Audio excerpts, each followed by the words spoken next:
Welcome to tonight's live stream. I'm going to get started in a moment. I just need to let everybody on social media know that the stream is currently on the air.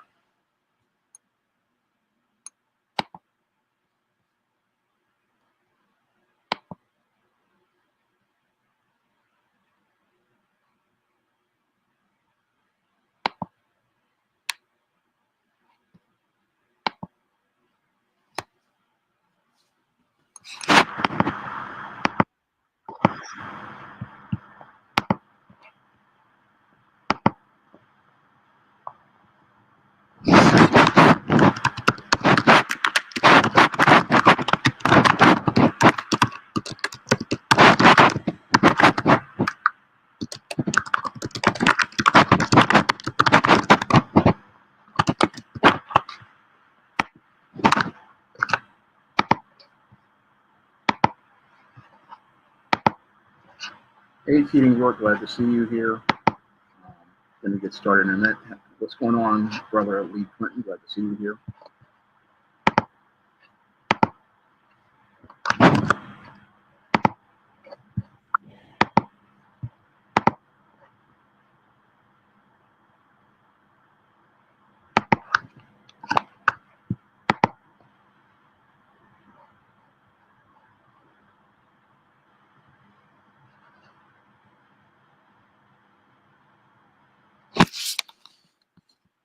Okay, tonight's topic was one that was inspired by one of my videos that a viewer requested regarding voiceover actress Mary Kay Bergman. Now, as I talked about actress Mary Kay Bergman, who wound up taking her life due to issues with anxiety, I decided to talk about my own issues with anxiety, and I decided that this live stream, I wanted to go in depth on the subject of my struggles with anxiety because I believe it could help a lot of people out here who are struggling with the issues of anxiety. Now, a lot of people will think that people who have anxiety have are serious issues.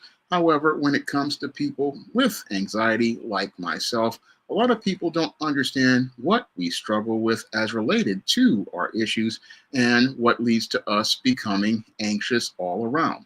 Now, according to the medical journals, they say that anxiety basically is a state where a person isn't a person who has a mental health condition where they're controlled by excessive and uncontrollable feelings of worry and fear. And that's part of what a person with anxiety deals with, because when it comes to a person with anxiety, usually that they have a fear of something. But what really happens when you have anxiety is that those fears are, again, have one root, and what happens with that one root of fear is that over time those fears start to intertwine with other fears, and it basically becomes a whole lot of fears that intertwine together, and it can be hard to get to the root of what leads to that person being so scared that they wind up with this feeling of fear that basically eventually where your mental issues eventually start impacting your physical body and start impacting your physical body to cause you to wind up with your body reacting in ways sometimes that are even beyond your own control. Because sometimes when it comes to anxiety, it's not that you want your body to react this way. And what happens in a lot of cases, from my own experience, is that it's like you're having a fight with yourself, and you're having this fight with yourself where your mind wants to go out here and do things. However, your body doesn't want to do things. So it's like your conscious mind and your subconscious mind are at war with each other. And they are at war with each other because one part of you is extremely scared of doing things because you fear that something bad is going to happen. And since you fear that something bad is going to happen, what your body starts doing is it starts reacting in ways that makes you physically sick so that it winds up impeding you from being able to do the things that you want to do. So that's what happens to me as related to the case of dealing with anxiety as it is with the situation with me. What happens is that your mind, you want to go out here and continue to function. However, your body just can't seem to function. And what it does is, again, it just starts acting in ways that basically are beyond your control. And this can basically lead to you having physical pains and physical issues. And these physical issues can keep you from being able to do the things that you want to do. And that's what happens with these anxieties. And again, the anxieties are rooted in a fear that you have deep down, a fear that you have deep down that you have to go out here and you need to confront. And that's something that I have tried to do to challenge all of the anxieties I've had to deal with ever since I was young. And this is something that I've had to deal with ever since I was a boy. Now, back when I was a boy, I can find the root of where all of my anxiety really starts. Now, the roots of my anxiety basically started ever since I was about 7 or 8 years old. And I remember having a brain aneurysm when I was 7 years old. And after I got this brain aneurysm and I went to the hospital and had the surgery, I wound up in it when I was coming back from school. And as I came back from school, I was dealing with people. And as I was dealing with people, they basically were in a place where they were calling me slow and calling me retarded. And that's where I think the start of the root of my anxiety started, that I feared that if I were just out here being open and honest with people about being myself, that if I went out here and told the truth, what would happen is these people would would see me as less than, and in some cases would socially reject me. That's what I believe is the foundation of the root of my issues with anxiety. I believe it's a fear that is based on what happened to me when I was in elementary school when I was 8 years old, and I came back after experiencing everything with that brain aneurysm operation. I believe that that's where the root of the anxiety starts with me, because I believe that root basically creates all of the other vines that lead to the irrational fears that I have as related to that whole situation. I believe that what happened is that as I feared getting rejected by kids, and then I went into elementary school and then went into middle school. And what happened is the fears about being rejected by people and being treated as less than. This is basically what led to me, again, feeling like I had became anxious again around people, and made me anxious around people because I thought that people would, again, one, think that I was less than them, because when I would go to school, people would, again, talk down to me. Kids would say that I was special. Kids would say I was in a car accident or stuff like that. And that's basically, again, what would make me anxious, because what I wanted to do when I was in school was go out here and show everybody that I could be just like them.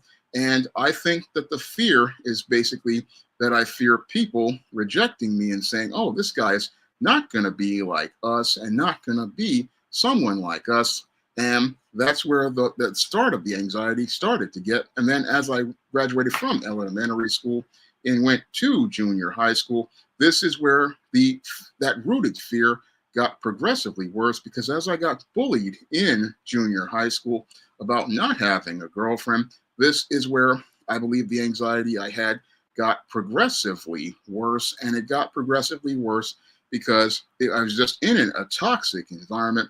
And as I was in that toxic environment, this is where I believe my anxiety problems got progressively worse, because again, when you're in a junior high school and you're dealing with things and you're dealing with kids, again, coming at you and trying to find things wrong with you, again, this basically, it puts more anxiety inside of you, because you're afraid of not only people saying things, because as we enter into adolescence, I was dealing with people to put hands on me and look to disrespect me by taking my personal property. So this is where I believe that my anxiety got progressively worse. And as it got progressively worse, this is where it started having physical manifestations. Because as I changed from junior high school to high school, this is where I started to start really not wanting to go to school, did not wanting to be able to um, go into class because you're dealing with toxic people who don't respect you. And again, this is the environment that again further exacerbated all of my anxiety issues. And those anxiety issues got so bad to the point where when I was about 16 years old, this is where I started having anxiety attacks. And I just thought it was just me just having these dry heaving episodes. And then these dry heaving episodes, I didn't really connect the dots until I just recently, about a month ago, where I started to see that this was a anxiety issue I had been having. I had been having that issue because I was in this high school, again dealing with people attacking me about not having a girlfriend, and even worse, I had to deal with a situation in the 10th grade where I was trying to move my life forward, and as I was trying to move my life forward, what this dude did was basically go out here and tell everyone all about all the things that happened in my elementary school and junior high school days, and basically shattered all of my plans to move my life forward and move my life forward because I was trying to show how I could be a good student and a person who was trying to again get my life in order. But sadly, I couldn't be able to do that, and couldn't be able to do that because this guy just told all my business and basically threw me off. And that's what led to me in 11th grade having these further anxiety issues, further having these anxiety issues because this individual basically, he was jealous of me, and because I was trying to move on, and he didn't want, and that's what gives me a lot of fear, that one of the big fears that I have, that somebody could basically again take my entire life and just derail it because this person could just go out here and put all your business in the street. I mean, this is one of those things that again it was a major fear that I have for many years, that somebody could again go out here and take everything about my past and then put it out there and make it where people would basically see me as this slow individual who just really was somebody who thought they were dumb and wasn't somebody that they needed to regard or respect, and not regard or respect as related to being a person. And again, this is where I start to look at the whole picture of the anxiety I have been dealing with for years. And I started to look at the roots of where that anxiety came from. And the roots of that anxiety, again, basically came from my childhood. And it's a fear that, oh, if people find out about my brain aneurysm that happened at 7 years old, that they will feel that I am less than, and they will go out here and look to go out here and try to start things with me, and start things with me to deny me opportunities to go out here and live a life just like everyone else. That is the root of the fears that I have as related to anxiety. And I have been fighting with these fears for many years. I have been fighting with these fears of anxiety for many years and trying to, again, overcome these struggles of anxiety. And the thing that really, again, puts me with a lot of trouble as related to things is that you just wind up with so much fear that you're gonna have a lot of idiot trolls in the comment section. And the whole thing is they don't really understand where a man is coming from as related to anxiety. They don't understand that the root of it is a fear, and it may to some people appear to be an irrational fear because they don't understand where that person is coming from. And it may be an irrational fear as related to where you are coming from, but to the person who is dealing with the anxiety, the fear is genuine and real. And it's a genuine fear that is so real that it basically makes it where a person looks to try to avoid dealing with certain social situations and certain situations in life because you just don't want to deal with a person going out here and doing something cruel to you. And you fear that if people go out here and are in a place, they can go out here and do harm to you. That's the fear a person has as related, like myself, to anxiety. You have this fear that you fear that this person can basically go out here and look to possibly destroy your life or destroy your professional career or your professional reputation. And they will go out here and take the word of a complete stranger over the years of your personal and professional reputation. You fear that they will go out here and take away everything that you work for, basically on the word of a complete stranger or the complete word of somebody as related things, or somebody will go out here and look to start something that will look to take away what you've worked for. That is the fear that I struggle with as related to my anxiety. I fear that again, that somebody again can cost me things. And that's one of the things that I deal with and I have dealt with for years that, you work hard to build yourself up. You work hard to get yourself together and you work to try to prove that you're this competent, capable person. You live to work to, again, you want to prove to people that you're not what they think that you are. And sadly, all it takes is this fear to get to you. And sometimes what happens is as you're afraid, this becomes a sad partly of a self-fulfilling prophecy. That's what I sometimes feel like it happens like that sometimes. And again, deal with anxiety as related to these things.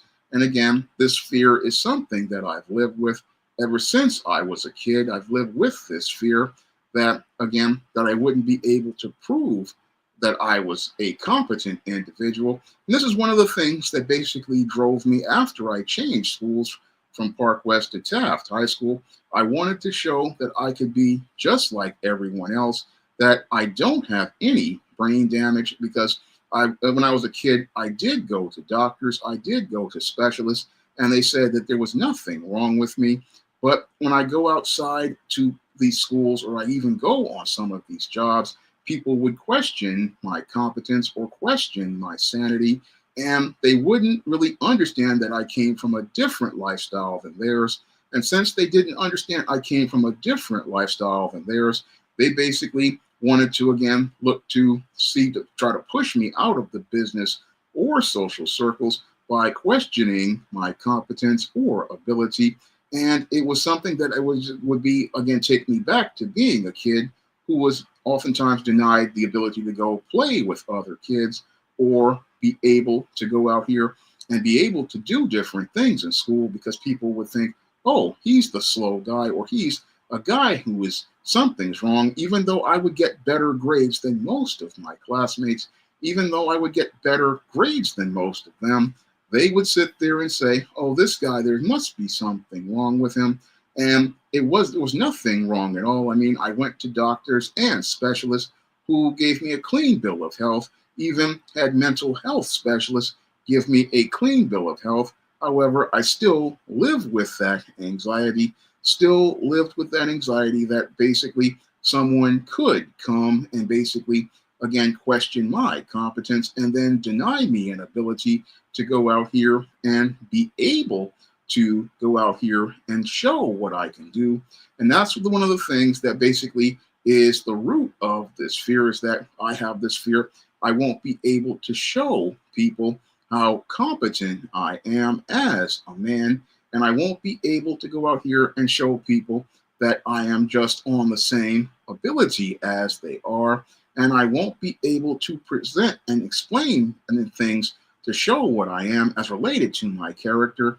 I mean, these are things that I have been trying to prove ever since I was a kid, but the whole thing is you can't prove something. What I'm starting to see is you can show people what you are, but the sad part is a lot of times people only want to see what they want to see.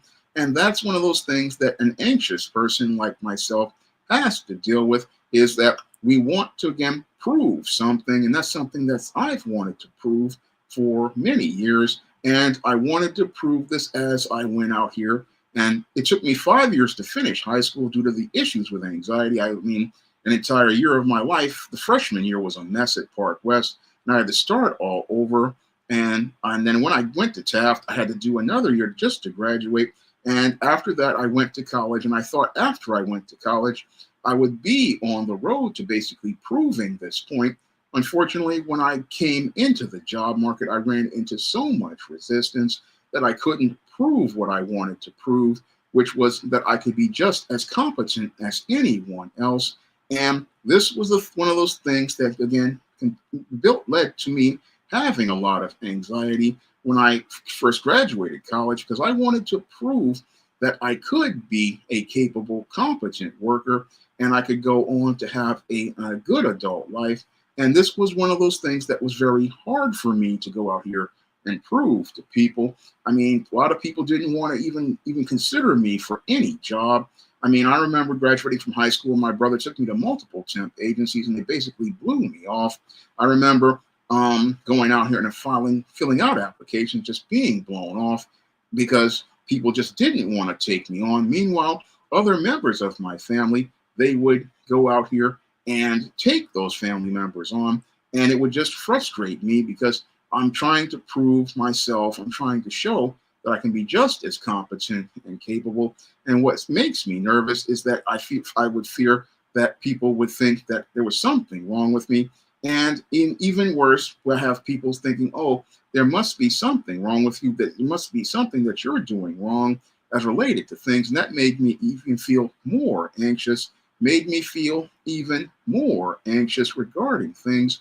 And again, added to my fears, and it made it like those fears were tying together like a bunch of vines, tying together like a bunch of vines as related to everything, where one fear basically intertwined with another fear.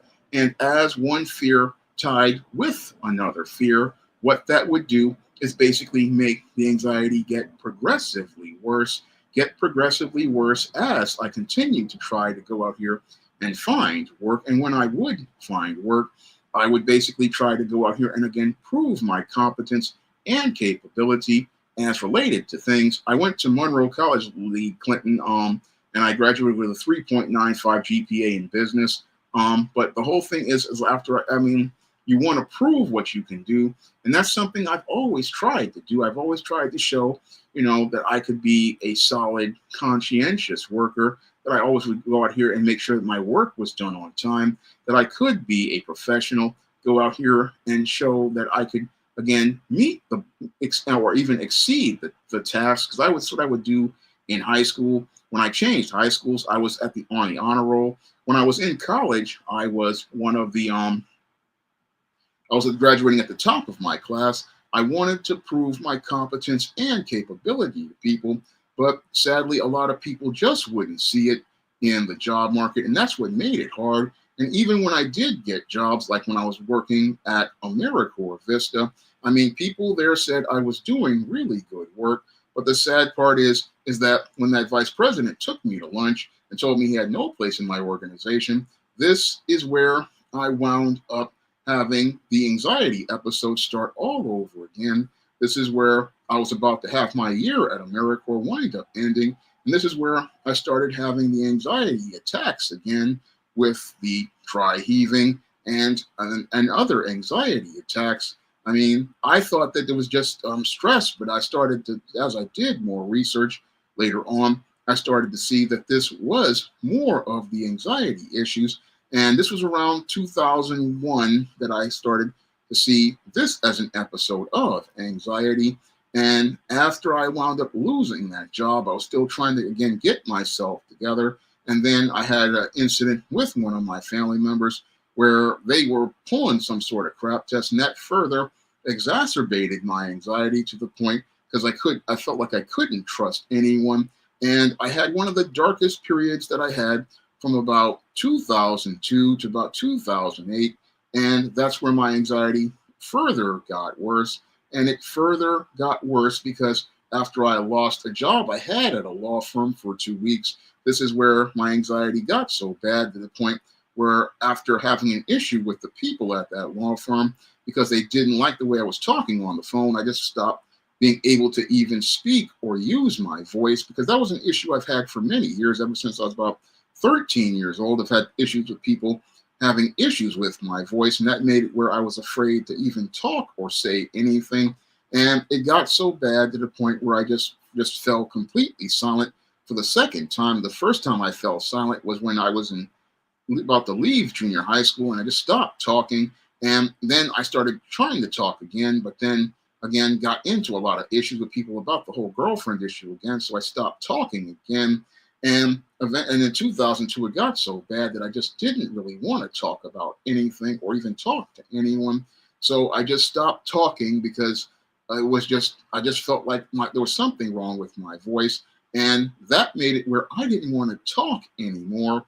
And it made it where I didn't want to talk anymore because I was anxious about people being disrespectful by doing things like they used to do when I was a kid, by mocking my voice or repeating the things that I would say. And a lot of these people don't see how that's disrespectful, because when a person goes out here and repeats what you say, that's disrespect. That's a person showing no respect for you as a person, and showing no respect because they basically are making fun of you and the way that you speak, because they cannot process who you are. They can't process what you're saying to them.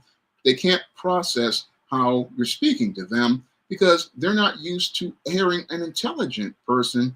And I would run into that all the time in junior high school and high school, and even on that job at the law firm.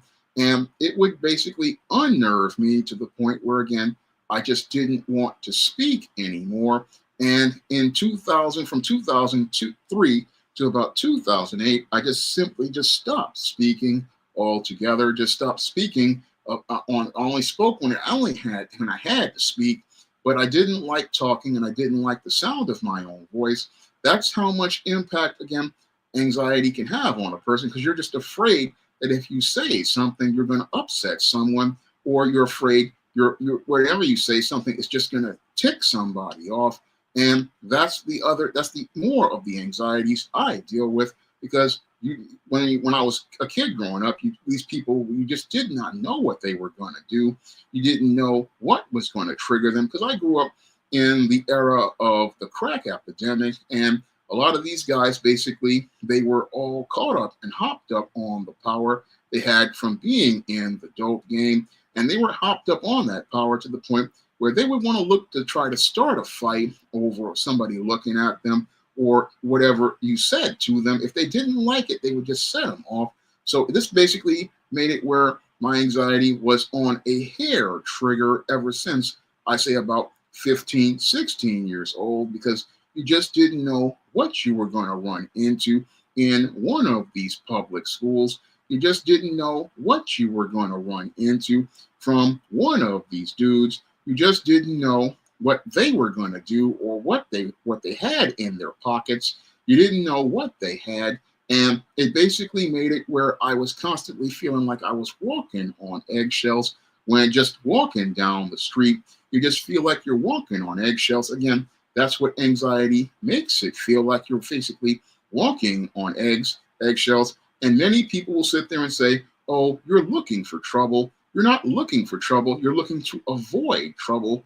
And you're basically trying to avoid trouble because you feel powerless, because the whole thing is, a lot when the case when I was going to school, these drug dealers basically ran the school. And they basically had in coolness with the guards and all the people there. So you basically were on your own looking out for your safety. And you basically felt like you were in between a rock and a hard place, because you had the police on one side looking for you as a black man, and then you had these thug and gangster guys on the other side, and you felt like you were in a situation where you just couldn't win. And you felt like you couldn't win because you had these guys on both sides after you, and then you had the whole situation where if these people found out about what I thought would happen to me, you would be denied an ability to go out and make that ability to be able to go to school. They would try to put you in a special ed class, And if you got that stigma on you, you would basically be done. You would be done from being able to prove yourself competent or capable. And that was one of the goals that I had. I wanted to prove that I could go out here and be like every other student, go out here and achieve like every other student. That's what I wanted to do when I was a kid. And when I was an adult, I wanted to go out here and achieve by getting a good job to show that I could go out here and do the things that I wanted to do. I wanted to go out here and show that I could be just as intelligent and just as capable as any other person. That's what I wanted to do. And the whole thing is that that was one of my goals in life ever since I was about 7 years old. And that is one of the things that I wanted to do. But the whole thing is that when you have anxiety, your anxiety basically gets in the way. And again, basically is like making yourself into your own worst enemy, where you're having this struggle inside of yourself. You're having a struggle inside of yourself because you have this fear. If people find out that you had something happen to you, they will take that information and try to use it to deny you the ability to go out here and do what you hoped to accomplish. You have this fear that if people will find out, oh, he had this brain aneurysm. So what we're going to do is basically go out here and deny him the ability to go out here and be able to go and be a part of these classes and meet these requirements in school. And you have this fear that if they find out about this brain aneurysm, if you go to a job, what they will do is look to basically deny you an ability to have this job, deny you an ability to be able to go out here and make this living, or if you even have a job, deny you the opportunity to go out here and get that promotion. That is the fears. That's what I would basically fear, and fear basically having everything taken from me and basically be forced to go out here and apply for one of these programs like SSI and apply for one of these programs like SSI. This is what sometimes my family would be encouraging me to do, but I would say no. If I did that, it would basically like saying that you failed. You basically failed in life because it's basically saying that you have a disability when you don't have a disability. The only thing that's preventing me from being able to do anything is basically my own self and my own fears. And again, this is a fear that I have been trying to face ever since I was a boy. And I have been trying to face that fear and trying to prove to people that I can go out here and again be able to finish school one. And I did that by, again, finishing high school and graduating college. But the other thing I wanted to do to prove my competence was two things. One, I wanted to go out here and write a book. And the other thing was be able to keep and maintain a full-time job. Now, I've gone out here and shown people my intelligence with all the books that I have written. And even though I go out here and write these books, what I happen to have a problem with is a lot of folks, they still don't want to acknowledge that whole part of me, that guy who can go out here and write 80 books. This was one of the fears that I had to deal with, is that people, some people, they don't think that you're a writer unless you're one of these quote unquote published guys who works for a white publisher or has your books published by a white publisher. Now, I submitted books for many years to these publishers and basically went nowhere. And this is where I decided to go out here and just publish my own stuff, because I wanted to face that fear. I wanted to face that fear of everything, because I've already been rejected, but I wanted to go out here and accept myself. And again, this is one of the things that I did to try to continue to persevere in the face of adversity, and continue to do in the face of adversity to try to show what I could do. I mean, Zken, I know you don't need to go to college to be a writer, but my family wanted me to go to school because, they wanted me to go out here and go to school because I was 18 years old and I couldn't find a job. And I decided to go to school and just decided to go there because everybody at the time was saying that you needed to have a degree in order to get a job. And I wanted to go out here and get a job, basically, again, to prove my competence to people. And again, when I was in school, I graduated at the top of my class. But when I got out of school, I couldn't get that job. But writing a book was something I wanted to do ever since I was 9 years old, when I was interested in, again, making comics. But eventually I started writing stories. So it was something I wanted to do. And it's something that I finally got a chance to do in 2002 with the first ISIS. I published that book. I wrote a John Haynes book before that, but it wasn't very good. So what I did was say, hey, put this one on the shelf. We'll go do this other one. But after what, I just kept, again, persevering. And the one thing that I wanted to do was go out here, and I wanted to go out and get that full-time job and be able to keep a full-time job. That was something I wanted to do ever since I was a teenager, because I used to hear from a lot of family, oh, you're lazy, you don't want to work. And the whole thing is, I would run into so much resistance when I would apply for these jobs. And people just, again, they would lose my applications, which is passive aggressive, or they would just blow me off. And that's something I dealt with for years. But I wanted to go out here and, again, get that full-time job, because getting that full-time job would be a way of proving to myself that I could be competent, the same way I was able to prove it by graduating at the top of my class when I went to Monroe College.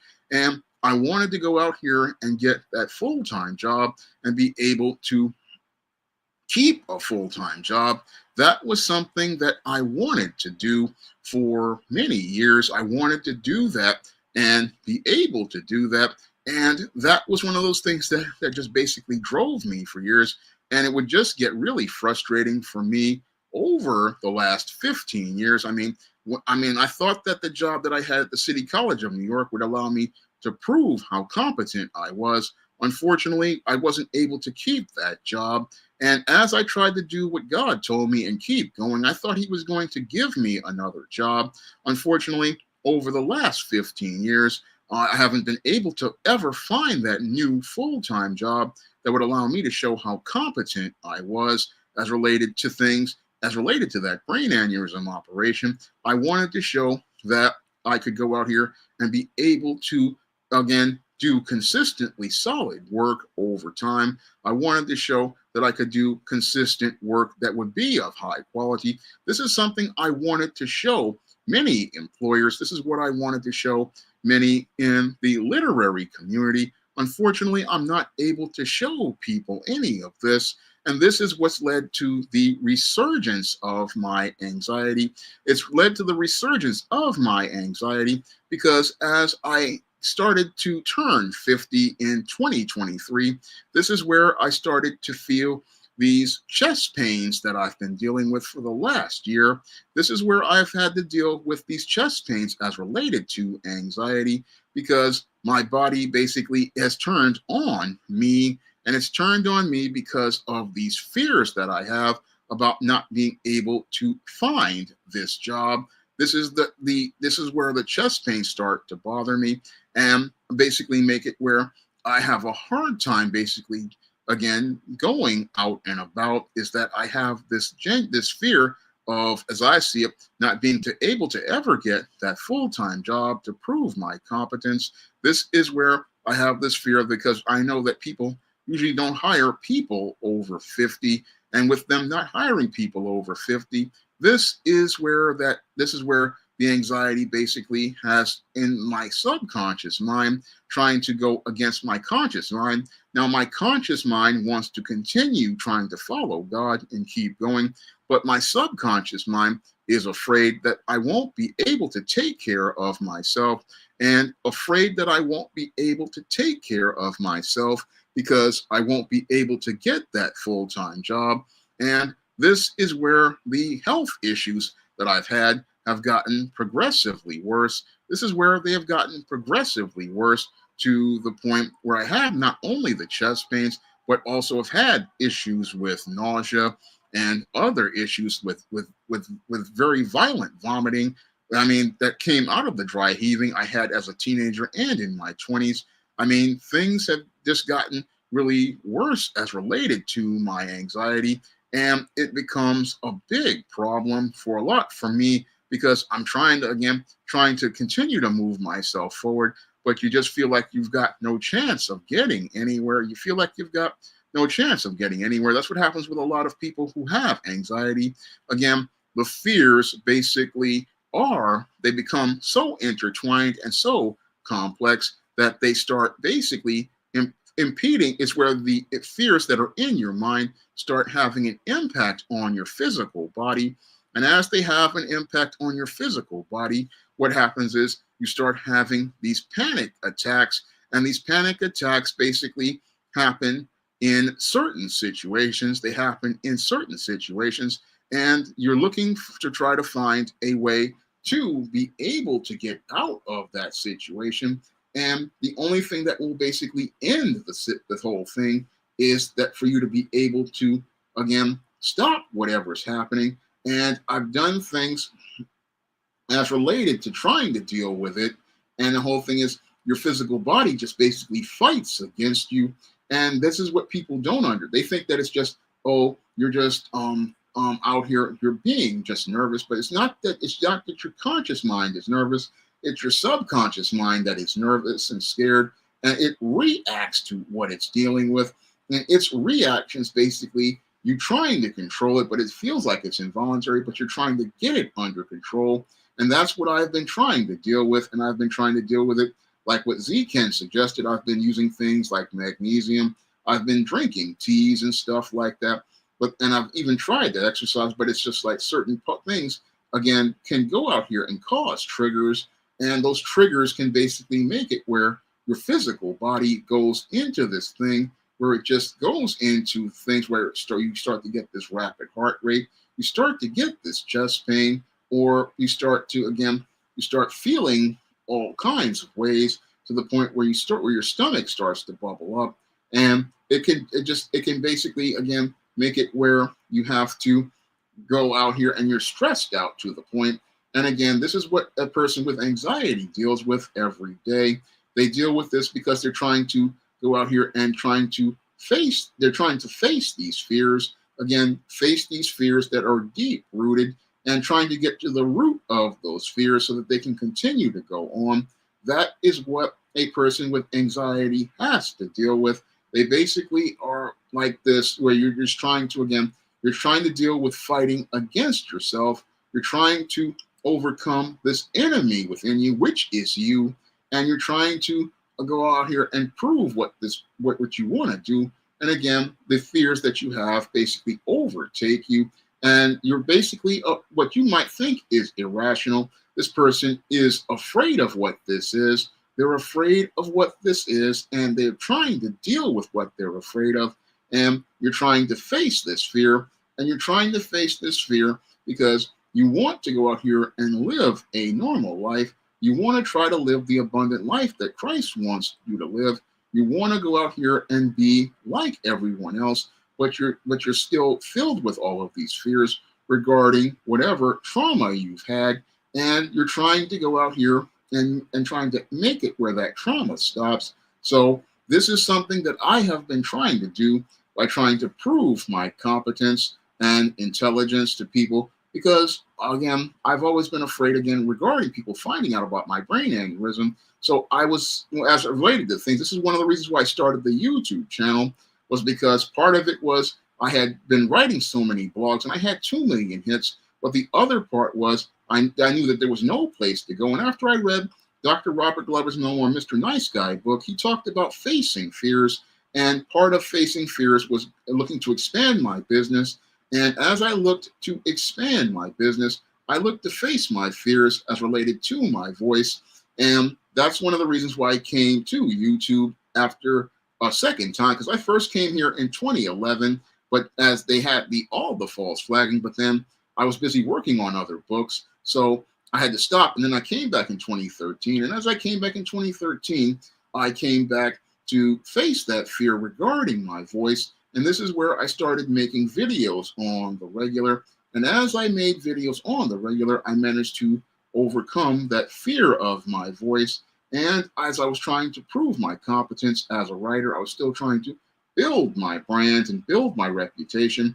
And I was still, again, still trying to persevere. Now, I ran into obstacles with the 2019 passport debacle, but I still tried to continue going on. But as I'm dealing with things, I've been dealing with issues with with turning 50, and I've been dealing with a sales slump with my books. That's another part of my anxiety, is that I fear that I won't be able to take care of myself because the book sales have been slow. And when it comes to the YouTube, it's basically they have been on a tear demonetizing some videos, and basically the money hasn't been coming in. So this is all basically exacerbated all of my anxieties as related to things, because I wanted to go out here and be able to make a living. And again, it becomes a lot harder to make a living when you're older, because people don't want to hire an older person. And as I get older, I just see my aspirations of proving my competence and being able to get that full-time job. I see all of that basically going away, and that's what basically further exacerbates the anxiety. It exacerbates the anxiety because I wanted to go out here and again accomplish something. I wanted to accomplish something and basically again prove my intelligence and prove my competence and show that I wasn't going to give up. I mean, because when I heard about what happens to people with brain aneurysms, what happens to people with brain aneurysms are three fates. One, you could be like me and basically survive the entire experience with no issues, or you could wind up in a place where your whole brain, you turn into a vegetable with where you're alive, but you're not even aware of yourself. Or you could wind up in a third situation where you wind up dying instantly. And I survived that entire situation, that basically I could have died at 7 years old. But the whole thing is that with all the suffering I've had to deal with for the last 43 years or 44 years, I just sit there and I just go, you want to prove that you're just as smart as anybody else, and you want to show people something. But the sad part, what I found when it comes to people, is that you can't show them something they don't want to see. And when it comes to some people, you can't show them something that they don't want to see, because some folks basically are spellbound, because a spellbound individual basically all they want to see is what fits into the black box that's acceptable to white people. Or you run into people who are just extremely narrow-minded and can't see a person for who they are, and you can't show somebody something that they don't want to see. That's one of those things that I've had to accept. And when you're dealing with anxiety, again, you want to show people something, but if they don't want to see it, sadly, you do all you can to convince someone. You can't convince someone of something they can't deal with, they don't want to deal with. Because what I had a family member tell me is that sometimes people just can't process the idea of who you are. Some people just can't process the idea of who you are. And since they can't process the idea of who you are, it doesn't, because they can't fit you into a box that's a stereotype, they basically become uncomfortable around you. But the whole thing is, when you have anxiety, these are the kind of people that can make your life just that much harder, because you feel like you have to walk around eggshells on this person, because this person is going to penalize you for being you. And this is the kind of person I've had to deal with for many years. People who go out here and penalize you for being you, or penalize you for something you did when you were younger, when you were an adolescent who didn't know any better. I mean, people not having any understanding about a person's life overall, and that people do make mistakes. That's another part of being anxious, is that you go out here and everybody else is allowed to make a mistake. But if you make a mistake, then you're made out to be the bad guy, and it makes you more nervous about going out here and looking to, again, do things, because part of life is making mistakes and learning from mistakes. But when you deal with people, what they'll do is go out here and say, oh, this guy made a mistake, so we're going to punish this person for making a mistake. And that's what I ran into when I was at jobs, like when I was at the City College of New York. I mean, I was told by my family member that, this was a job where you could go out here and basically kill the president or screw up, and people would understand. But my second day on the job, people are going off and going berserk over a mistake that I had made. And again, no understanding. And again, this further made me anxious because when I got on that job, I was already anxious. And because I had this fear from the job at the law firm that only lasted 2 weeks, about a fear of getting fired. I had a fear of getting fired for just, again, talking the way that I talk. And that fear basically made it where it was hard for me to eat. It made it hard for me to, again, go out here and be able to even think about eating. I mean, because this whole thing with this anxiety is that it will start manifesting itself in different ways. I mean, it will just manifest itself in so many different ways where it starts with the chest pains or things like that, or it'll be burning, you're feeling burning sensations in your chest, or you're feeling tingling sensations. I mean, you feel all sorts of ways as related to things. And when you have the anxiety, it just makes it where you just basically just wind up where your body is in a situation where, again, it's on a heightened alert. It's like you're in this case of fight or flight, or you're just so frightened, again, that you're in this fight or flight response, or you just wind up just freezing up because everything that you're doing every time is you try to do something, it just makes you nervous because you're afraid of people just constantly complaining or constantly criticizing or just being so angry. And that was something that's one of those things that makes me anxious, is that you deal with people who, again, have very little patience, very little understanding. And again, they have only this lack of patience and understanding with you, but they don't have it with other people. They'll be patient with other people, but they won't be patient with you. And that can, again, put you on a case where you're on eggshells because you don't know how this person is going to behave. You don't know how they're going to react. You don't know how they're going to respond. And it's a very, again, stressful situation when you're out here just going about your everyday life when you have anxiety, because you basically feel like, again, you're not just walking on solid ground. You basically don't have that faith to walk on solid ground. I mean, a lot of people, they can go out here and say that they want to go out here and trust on things. But when you have anxiety, you don't really trust in anything, because every time you do start to get a little trust, the minute you get a little security, the minute you get a little safety, what happens is that somebody rolls up and yanks the rug out from under you.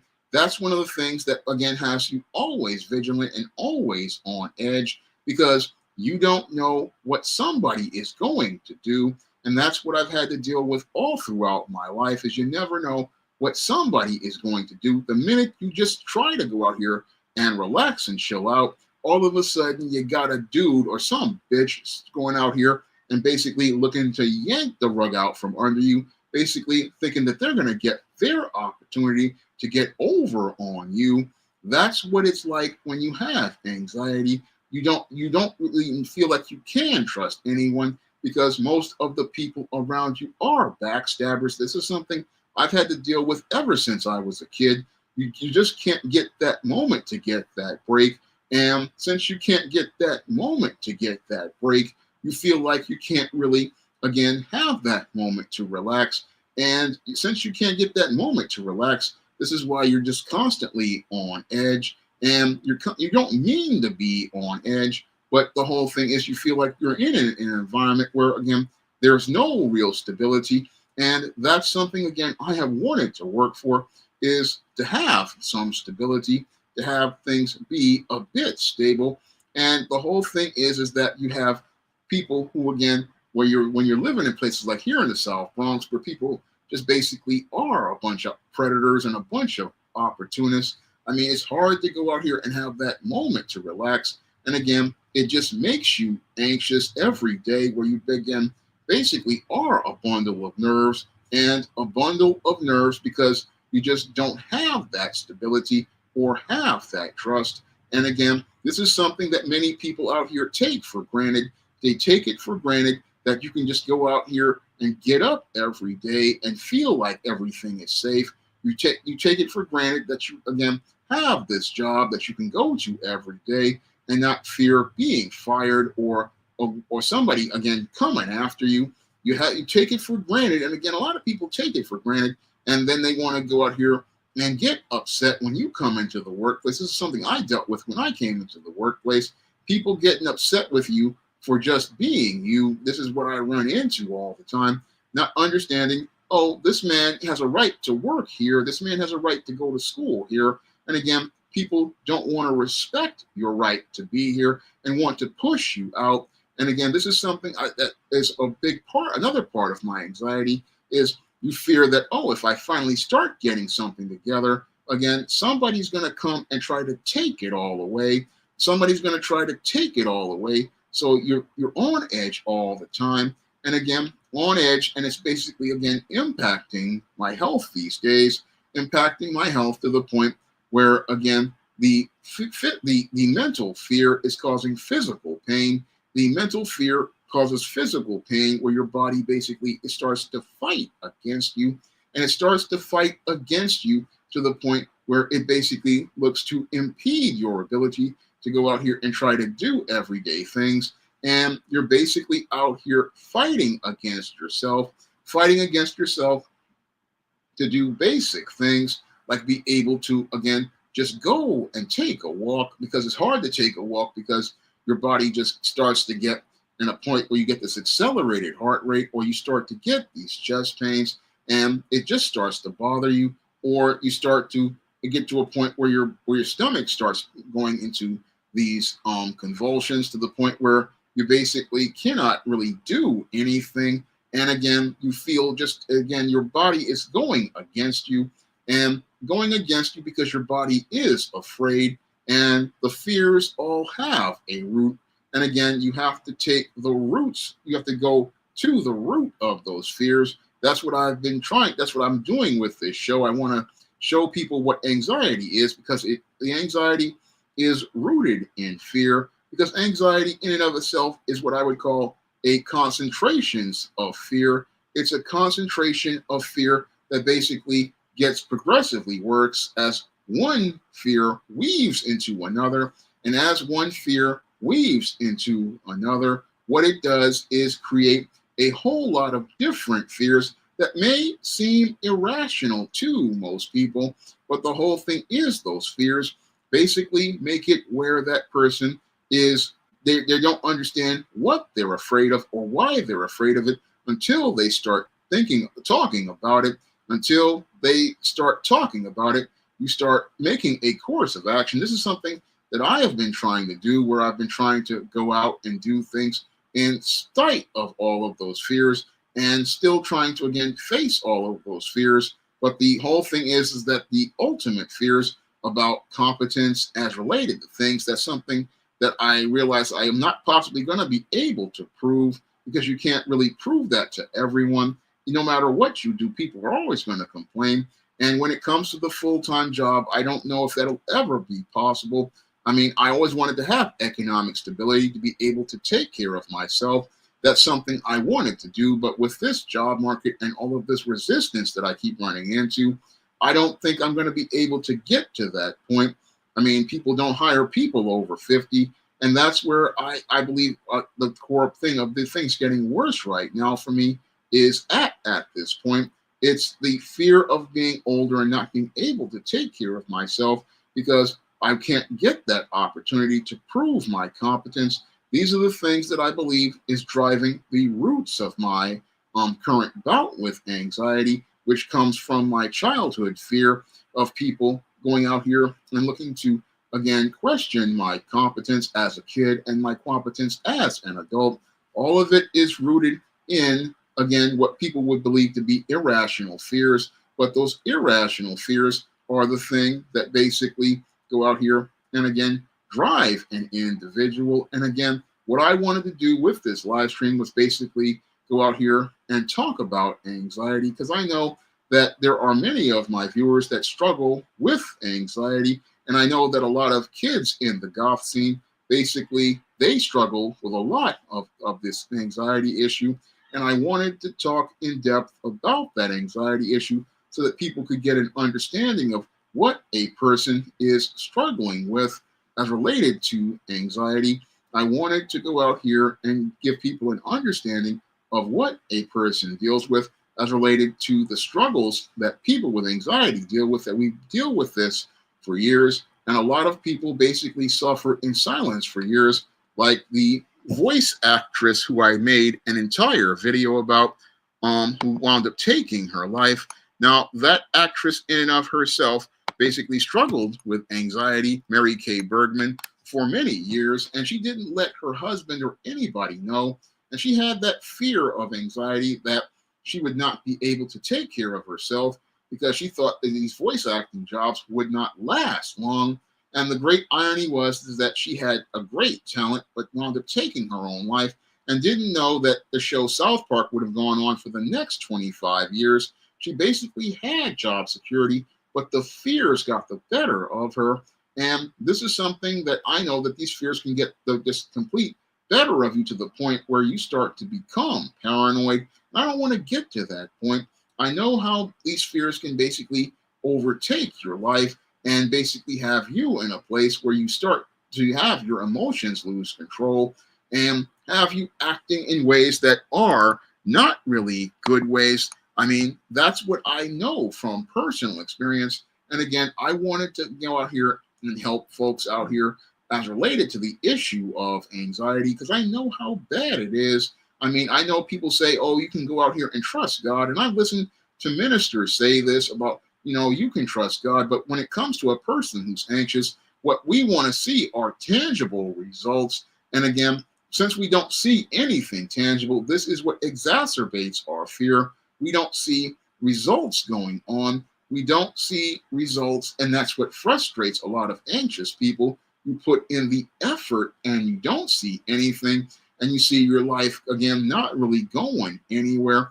I mean, you go out here and again you're persevering like I do, and I go out here and I promote books every day, and I don't see the sales going anywhere. I mean, when you have a whole 2 years where book sales have dropped and you're seeing your revenue going down, this is the stuff that makes you even more anxious, because you think about dark periods like I had, where I had a period from 2002 to 2008 when you're living on $60 a month that a family member is giving you.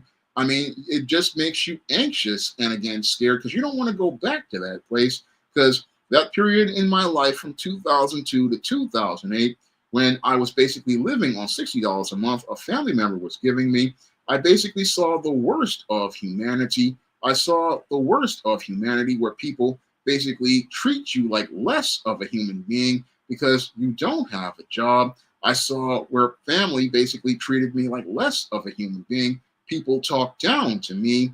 People treated me like I was less than nothing. And that's not a place I want to go, because I wound up in that place with no voice and no ability to have agency or power. That's the place I am just terrified to be in again. And it's a place that I never want to go again. And it just makes me angry sometimes, because the worst part of that whole situation is people could have done something, like the people who I work with at AmeriCorps, who basically showed me no respect after my term was over, basically promised me lifetime job placement assistance, but they wound up losing my resume. And then when I was going to try to go there to help myself, blowing me off, and then again, acting like they didn't want me there. And then you have people again looking to do things like telling you how to spend money that they give you. You just don't want to be in that place again. People just treating you like garbage, treating you like you're less than, treating me like I'm less than. I don't want to go back to that place. I don't want to go back to that place where, somebody treats you like garbage and doesn't consider you like you would consider them. Because in that place for those 6 years, I learned about the whole principle of do unto others as you would have them do unto you. Because if somebody does you dirty, you don't want to do them dirty. And just as I thought I was able to finally get my life in order in 2008, then I wind up losing a job because of an accusation of sleeping on the job that wasn't true. And again, this frustrates me because I see how people treat people. And again, I don't want to go back to that dark place in my life where, again, when you feel like you cannot speak, you feel like you cannot get you feel like you can't get a break, and people who have the ability to help you won't help you. People who have resources don't really want to help you get anything, but will go out here and help a guy who has twice as much money, go out here and help him get money, but won't help you get a dime. That's the thing that, again, further makes me more anxious. Again, I don't want to go back to that place where people treat you like you're garbage. And it just, I think about that time in my life. I think about that time in my life. Again, one of the worst periods of my life. I mean, a place where I thought after AmeriCorps, I thought I was going to go on to move my career forward, but I wasn't able to go anywhere. And I was just stuck in this place again at the tender mercies of people. That's one of the worst things that you could ever be, because a lot of people, they don't want to help you get your respect. They don't want to help you get on your feet and help you move yourself forward. And people can just be downright nasty. And that's what I've seen from, again, being in periods of long-term unemployment. I mean, I have gone and seen people treat men like garbage just because they just want to go out here and do basic things like go to work. I mean, I remember going to my first hiring pool for the City University of New York. The first interview I go on, this black woman goes out here and I'm telling her that I'm volunteering and I've got experience, and she blows the whole thing off and just dismisses me. And as I go through that day, I just get dismissed everywhere.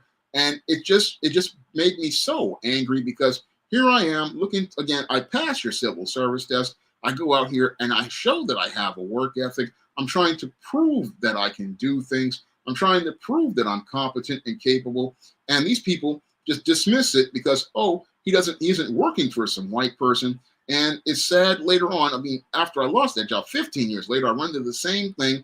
I'm trying to get this security guard job, and this other black female decides to blow me off once again by saying, oh, you haven't worked for some white person. Now, I had my own business, and they basically go out here and blow me off. And again, this is the thing that frustrates me, because I'm a guy who's written 80 books. I'm a guy who's basically ran a publishing imprint and basically managed a publishing imprint for over 15 years. I've gone out here and done other people's ebooks. I've done other people's books. But when I go out here and I go to look to work at one of these companies, these people just go out here and say that I can't even do the most menial of their jobs. And that's the thing that, again, that makes me anxious, because, again, I have this skill, but I always run into these people who are just craven and cowardly. I run into these craven, cowardly folks.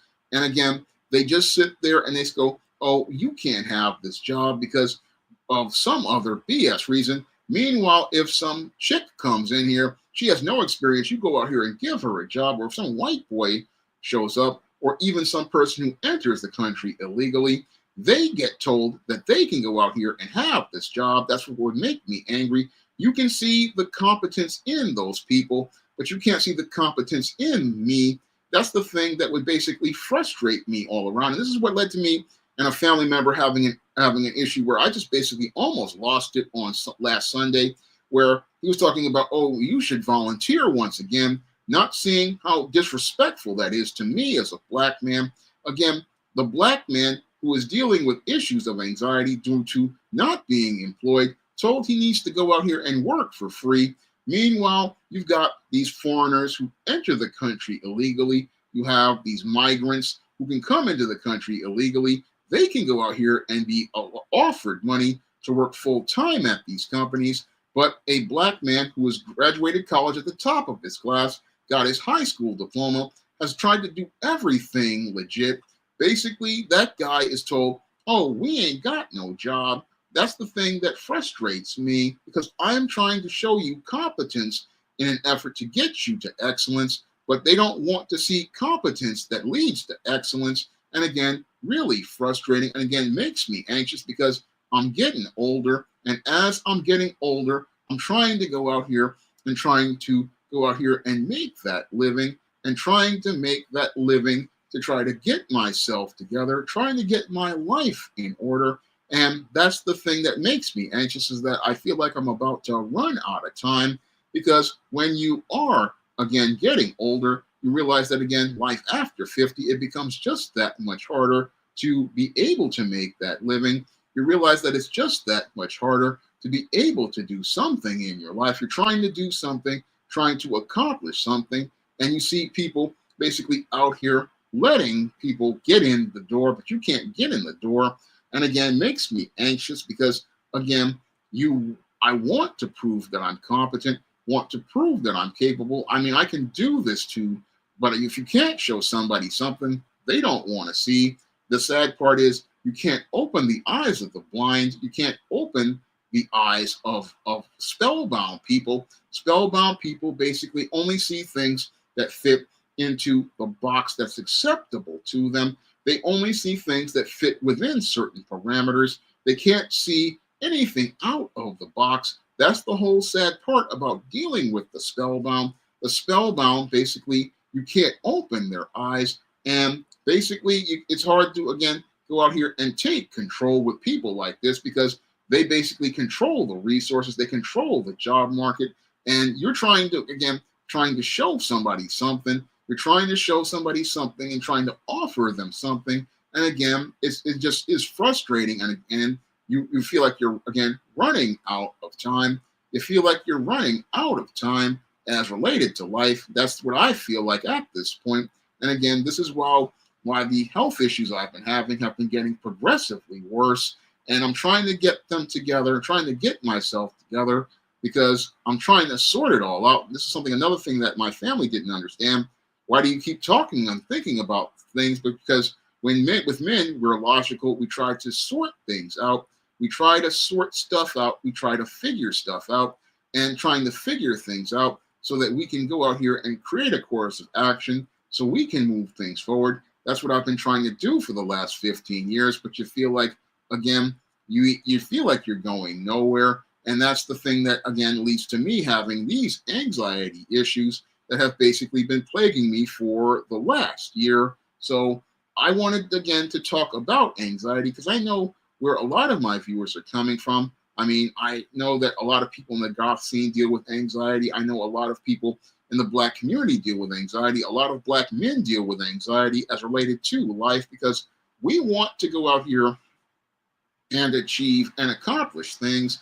We want to go out here and show that we can be capable and competent. That was something, again, that I have been striving to do in the face of family and in the face of people having constant doubt. I've been trying to, again, have lots of faith that I could go out here and show people something.